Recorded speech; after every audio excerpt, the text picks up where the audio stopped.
بسم اللہ الرحمن الرحیم۔ السلام علیکم۔ رسول اللہ صلی اللہ علیہ وآلہ وسلم کی مصیبت کے وقت کی دعا۔ دعا کا حوالہ۔ آج کی ویڈیو میں پیش کی جانے والی دعا سیدنا ابن عباس رضی اللہ عنہ سے مروی ہے۔ یہ دعا صحیح مسلم شریف کی حدیث نمبر 6921 میں بیان فرمائی گئی ہے۔ مزید یہ دعا صحیح بخاری اور دیگر احادیث کی کتب میں بھی بیان کی گئی ہے۔ ویڈیو میں آگے بڑھنے سے پہلے چینل پر نئے آنے والے دوستوں سے گزارش ہے کہ ہمارے چینل کو ضرور سبسکرائب کریں اور آنے والی ویڈیو سے باخبر رہنے کے لیے بیل آئیکن پریس کریں، اور ہماری حوصلہ افزائی کے لیے ہماری ویڈیوز کو لائک اور شیئر ضرور کریں۔ شکریہ۔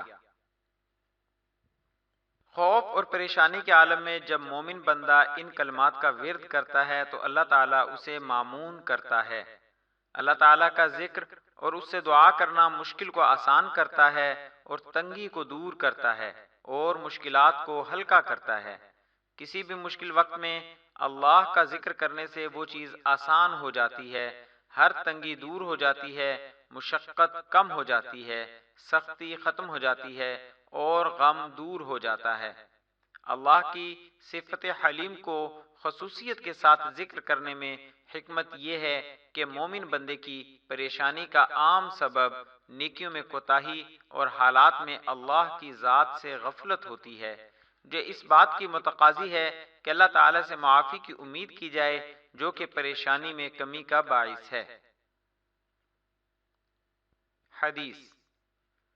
سیدنا ابن عباس رضی اللہ عنہما سے روایت ہے کہ رسول اللہ صلی اللہ علیہ وآلہ وسلم سختی اور مشکل کے وقت یہ دعا پڑھتے تھے: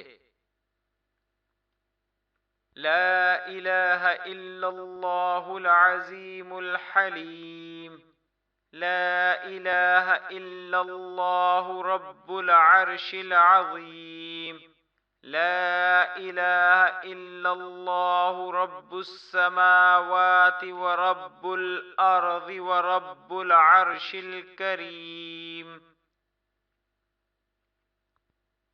ترجمہ: اللہ سبحانہ و تعالی کے سوا کوئی معبود برحق نہیں جو عظمت والا اور بردبار ہے۔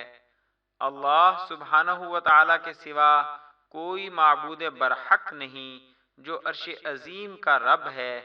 اللہ سبحانہ و تعالی کے سوا کوئی معبود برحق نہیں جو آسمانوں، زمین اور عرش کریم کا رب ہے۔ فائدہ: کسی بھی مصیبت اور تکلیف کے وقت یہ دعا مانگی جائے تو اللہ تعالیٰ اس سے نجات دیتا ہے۔ مثلا درد، بیماری، آگ لگ جائے یا پانی میں ڈوبنے کا خطرہ ہو یا کوئی اچانک حادثہ پیش آ جائے تو یہ دعا پڑھنی چاہیے۔ جزاک اللہ خیرہ۔